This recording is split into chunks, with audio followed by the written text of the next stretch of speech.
बिस्मिल्लाहिर्रहमानिर्रहीम, अस्सलाम वालेकुम। उम्मीद है आप लोग बिल्कुल खैरियत से होंगे। मैं हूं फ़हीम और आप देख रहे हैं फ़हीम फूड मैजिक।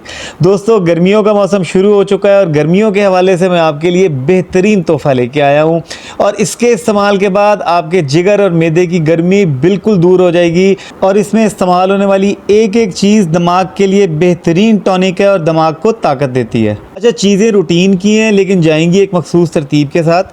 3 टेबलस्पून खशखाश के मैंने रात को भिगो के रखे थे ताकि नरम हो जाएं। आपको पता है दिमाग के लिए बेहतरीन सेहत का ख़जाना है। और इसी तरह 25 गिरियाँ बादाम की मैंने भिगो के छीली हैं, ये भी दिमाग के लिए और मैदे के लिए एक बेहतरीन चीज़ है। और 2 टेबलस्पून चारों मगज़ के मैंने भिगो के रखे थे, ये भी दिमाग को ताकत देते हैं और याददाश्त को बेहतर बनाते हैं। इसी तरह हाफ़ टी स्पून ज़ीरे का है, ये भी 2-3 घंटे जस्ट भिगोया है, ये तासीर में बहुत ठंडा होता है। और 15 सब्ज़ इलायचियाँ जिनके मैंने इस तरह से बीज निकाल के रखे हैं, ये भी इसी में हम शामिल करेंगे।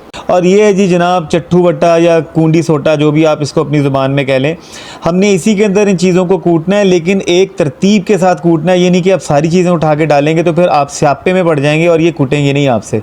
तो सबसे पहले हम इसमें इलायची के दाने शामिल करेंगे, चूँकि सबसे छोटी और बारीक आइटम है, अगर बाकी चीज़ों के साथ डालेंगे तो ये पिस नहीं सकती। आपने इसको इसी तरह मोटा मोटा सा पहले अच्छी तरह से रगड़ा लगा लेना है, बाकी हम इसको बाकी आइटम्स के साथ बारीक पीसेंगे।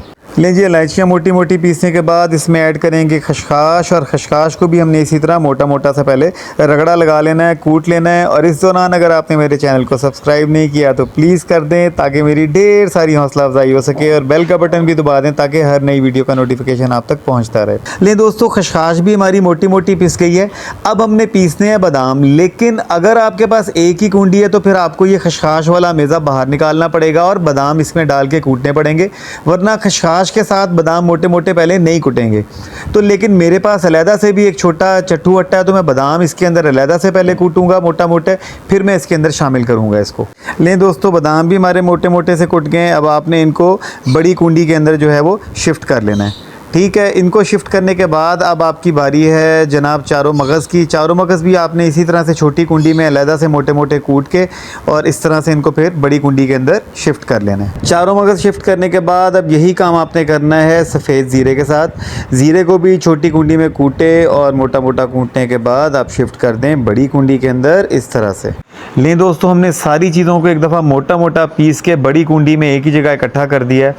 अब आपने एक दफ़ा इसको टिका के घोटा लगाना है, टिका के रगड़ना है। जितना अच्छा आप इसको पीसेंगे उतना ही आपका जायका और तासीर निकल के आपकी सरदाई की सामने आएगी। जहाँ ज़रूरत हो वहाँ पे थोड़ा थोड़ा पानी भी ऐड करते रहें ताकि आपको पीसने में आसानी हो, क्योंकि अब इसके अंदर कोई ऐसी मोटी चीज़ नहीं है जो उछल के बाहर आ सकती है।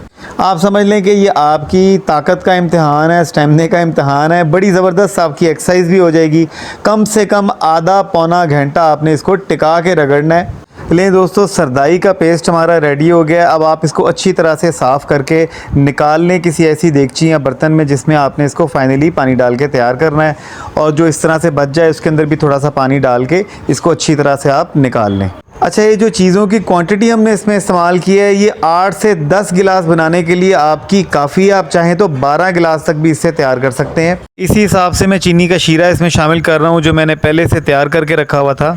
और बर्फ़ आपने इसमें डालनी है टिका के, चूँकि गर्मियों में मशरूब का मज़ा उसी वक्त आता है जब ये ठीक ठाक ठंडा हो। पूरी गर्मियाँ हर हफ्ते आपने इसको 3 से 4 दफ़ा भी इस्तेमाल कर लिया ना, तो आपकी सारी गर्मियाँ सुकून से गुजर जानी है और आपको पता भी नहीं चलना कि गर्मी क्या चीज़ है। अगर आपको रेसिपी अच्छी लगी हो तो दूसरों को भी शेयर कीजिएगा। बहुत जल्द अगली किसी रेसिपी में आपसे मुलाकात होगी। अपना ख्याल रखिएगा। अल्लाह हाफ़िज़।